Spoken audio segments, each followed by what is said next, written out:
श्री हरिवंश महाराज जी।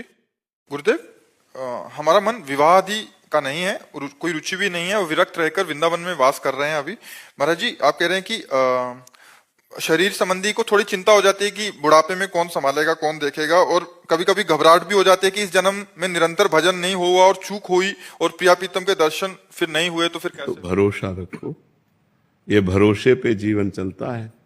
अगर हम भगवान के भरोसे हैं तो हम अपनी तुम्हें बताएं, आज के बहुत वो 16-17 वर्ष पहले की बात, हालत ऐसी खराब कि शरीर उठने लायक नहीं, स्वयं पानी लेके पीना है, स्वयं रोटी मांग के खाना है, दवा के लिए पैसे नहीं, एक आदमी हमारे पास नहीं। तो सैमसी है जहां गुरु आश्रम पहले था, बच्चापन से जहां जुड़े थे, तो वहां के लोगों को जब पता चला तो गाड़ी भरकर लोग आए और उनका हम ऐसी दशा में आपको वृंदावन नहीं रहने देंगे, आप चलिए, हम सब पूरे गांव वाले आपकी सेवा करेंगे, पूरा गांव चंदा लगा के चाहे लाखों रुपए महीने की दवा चले, आप चिंता न करो। नहीं, हम मरने वाले हैं तो प्रभु के लिए, हम जिए तो प्रभु के लिए।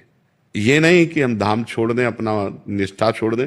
आप लोग जाइए, आपका हम बहुत बहुत धन्यवाद देते हैं कि आपने सहानुभूति दिखाई, और जब वो गए तो निश्चय किया मुझे मरना है। ये हम अंदर की बात कहते हैं, मुझे मरना है लेकिन भगवान के लिए मरना है। अब मैं धाम नहीं छोड़ूंगा, और निष्ठापूर्वक भगवान बदल गया। देख लो आप, ये वो व्यक्ति है जिसको मांगने से रोटी भरपेट नहीं मिली। आज 500 आदमियों का बाल भोग बनता है, 500 आदमियों का राजभोग बनता है, 500 आदमियों का शयन भोग बनता है। हमें अपने मालिक पर विश्वास रखना चाहिए कि उसका वैभव कितना बड़ा है। उसका देखो, आज एक बच्चा हमें पानी पिलाता है तो दूसरा बच्चा हमारा मुंह पोंछता है। सैकड़ों बच्चे, ये सब नौकरी पेशा वाले, सब सरकारी नौकरियां छोड़कर हमारी सेवा में हैं, और एक दूसरे से होड़ लगी रहती है कि यार तुम सेवा तो कल की ज्यादा की थी, आज मैं करूंगा। आप विचार, अपना बाप का पैदा किया हुआ बेटा भी सेवा करना नहीं चाहता अपने बाप की, और ये अन्य बाप से पैदा हुए और ये सेवा कर रहे, हमारे लिए जीवन हमको दे दिए। कौन है ये? भगवान का सारा खेल। तो हमें पहली बात तो ये नहीं सोचना चाहिए कि बुढ़ापे में मेरी सेवा कौन करेगा। जिसके लिए हमने जवानी दी तो वही बुढ़ापे में आएगा। अब बुढ़ापे में हमारे लड़का बच्चा थोड़ी है, हमारा परिवार थोड़ी है। तो हमको ये संशय तो नहीं करना चाहिए कि हमारा बुढ़ापे में कौन सेवा करेगा। जो भगवान है, सच्चिदानंद है, वो जिसकी शरण में वही देखेगा।